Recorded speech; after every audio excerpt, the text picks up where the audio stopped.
Le Qatar est un pays de la péninsule arabique qui se compose d'un désert aride et d'un long littoral avec plages et dunes au bord du golfe Persique. Doté d'immenses ressources naturelles, notamment dans son sous-sol, ce pays peut se vanter aujourd'hui d'avoir le vent en poupe grâce à une économie florissante.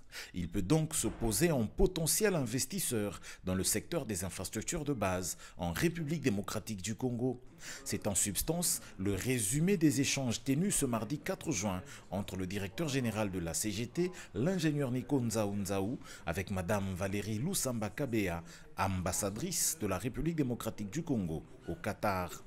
Nico Nzaou, qui a reçu son hôte en présence de ses principaux collaborateurs, a dressé à l'intention de cette dernière un tableau du pays dans le secteur des infrastructures qui donne de l'espoir. Il a été complété par deux présentations, dont l'une faite par le chargé de la communication qui a présenté l'entreprise à CGT et l'autre faite par le directeur de la direction des études et développement qui a lui présenté le parc matériel de la CGT. L'ambassadrice a été captivée en voyant que la CGT dispose de plusieurs études des projets bancables qui n'attendent que financement pour être mis en marche.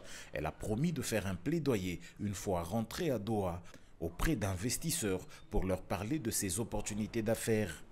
Pour rappel, le lundi 4 mars dernier, le président Félix-Antoine Tshisekedi Tshilombo avait réalisé une visite officielle au Qatar où il avait été accueilli par son homologue qatari, son Altesse Sheikh Tamim bin Hamad Al Thani.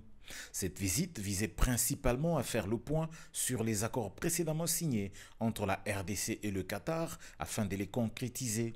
Le Qatar émerge ainsi comme un partenaire stratégique clé de la RDC, raison pour laquelle le chef de l'État avait décidé il y a plus d'un an d'établir une représentation diplomatique dans ce pays.